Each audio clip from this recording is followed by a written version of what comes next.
नमस्कार। आप लोगों ने कई जगहों पर माँ काली की तस्वीर देखी होगी, जिसमें माँ काली बड़े ही विकराल रूप में दिखाई देती है।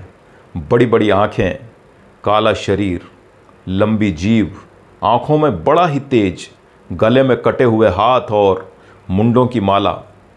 ऐसा भद्रकाली का रूप माँ पार्वती ने ही धारण किया था।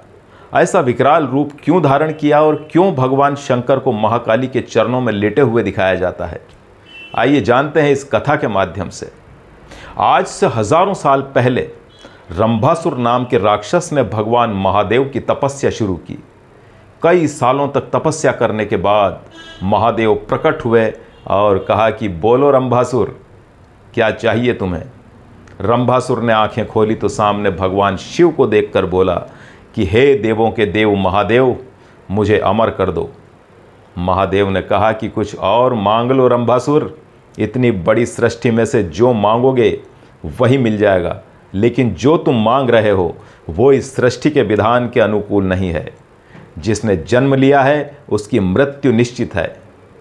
तो रंभासुर ने जल्दी से अपनी बुद्धि दौड़ाई और कहा कि फिर ऐसा करिए कि किसी से युद्ध करने के दौरान मेरा रक्त यदि धरती पर गिरे तो मैं दोबारा जन्म ले लूं। यह सुनकर महादेव समझ गए कि यह दुर्बुद्धि जरूर सज्जनों के लिए और देवताओं के लिए बड़ी मुसीबत बनेगा, लेकिन महादेव तो वचन दे चुके थे। तो जल्दी से प्रसन्न होने वाले महादेव ने सोचा कि चलो इस आने वाली समस्या का भी कोई हल निकल ही जाएगा, और महादेव ने कह दिया कि तथास्तु, ऐसा ही होगा। लेकिन महादेव ने दिव्य दृष्टि से देखकर कहा कि ध्यान रखना रंभासुर, इस वरदान के बाद भी तुम अमर नहीं हो। भविष्य में तुम एक स्त्री के हाथों मारे जाओगे। यह सुनकर रंभासुर अट्टहास करके हंसने लगा और बोला, अब तो आप भी मुझे नहीं मार सकते महादेव, एक स्त्री मुझे क्या मारेगी। यह सुनकर भगवान शिव मुस्कुराए और अंतर्ध्यान हो गए। अब वरदान पाकर रंभासुर मर्यादाओं से बाहर हो गया। उसने उत्पात मचाना शुरू कर दिया। अब उसे मरने का कोई डर नहीं था। सारी पृथ्वी को जीतने के बाद वह बेखौफ होकर स्वर्ग की ओर बढ़ने लगा। उसकी विशाल राक्षसों की सेना को देखकर सभी देवता घबरा गए, और महादेव के द्वारा दिए वरदान की बात सुनकर तो देवताओं में हाहाकार मच गया। सभी देवताओं ने इंद्र से अनुरोध किया कि वो अपने वज्र का प्रयोग करके हमारी रक्षा करें। इंद्र ने उस पर वज्र का प्रहार किया, लेकिन उस पर वज्र का कोई ज़्यादा असर नहीं हुआ।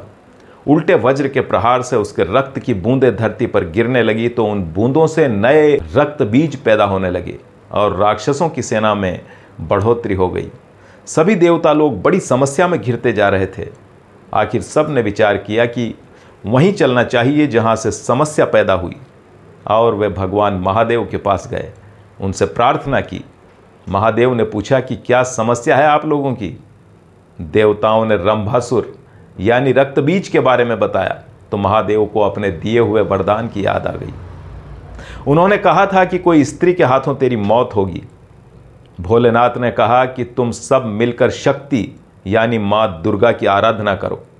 सभी देवता मिलकर महाशक्ति की आराधना करने लगे।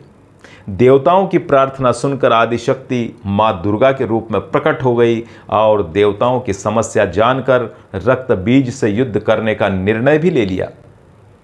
भयानक युद्ध हुआ, लेकिन समस्या फिर वही। रक्त बीज के रक्त की बूंदें धरती पर गिरती, फिर नए रक्त बीज पैदा हो जाते। आखिर में मां दुर्गा ने मां काली का बहुत ही विकराल और खतरनाक रूप धारण किया। फिर वह रक्त बीज के रक्त को खप्पर में भर भर कर पीने लगी, लेकिन फिर भी कोई एक बूंद भी गलती से धरती पर गिर जाती तो एक नया रक्त बीज पैदा हो जाता। इस लगातार चले युद्ध से मां काली बहुत ज्यादा क्रोधित हो गई और उनके रोम रोम से आग निकलने लगी। उनके तलवों के नीचे मानो लावा बहने लगा। अब जैसे ही कोई रक्त की बूंद गिरती, मां काली के तलवों की अग्नि से जलकर नष्ट हो जाती। अब नए रक्त बीज के पैदा होने की संभावना खत्म होने लगी और रक्त बीज समूल नष्ट हो गया। लेकिन फिर एक नई समस्या पैदा हो गई। मां काली का क्रोध थमने का नाम नहीं ले रहा था। उन्होंने हर तरफ तांडव करना शुरू कर दिया। सारे असुर उसे क्रोध की ज्वाला में समाप्त हो गए, फिर भी मां काली रुक ही नहीं रही थी। सारे देवताओं के सामने फिर नई विकराल समस्या खड़ी थी। अब देवताओं ने देवादिदेव भगवान शंकर से फिर प्रार्थना की। भगवान शंकर ने देवताओं को इशारे में भरोसा दिया और अंतर्ध्यान हो गए। माँ काली अपने लावा भरे पैरों से धरती को जलाती जा रही थी। तभी भगवान शंकर प्रकट हुए और माँ काली के सामने जाकर उनके चरणों में लेट गए। महादेव को इस तरह चरणों में लेटे देखकर माँ काली चौंक गई। उनका क्रोध शांत हो गया और सारी पृथ्वी का विनाश होने से बच गया। कथा का सार यह है कि यदि किसी के मन में मलिनता है या बुरे विचार हैं तो उसके पास कितनी भी शक्तियां आ जाए या वह कितना भी शक्तिशाली क्यों ना हो जाए, निश्चित रूप से उन शक्तियों का दुरुपयोग ही होगा।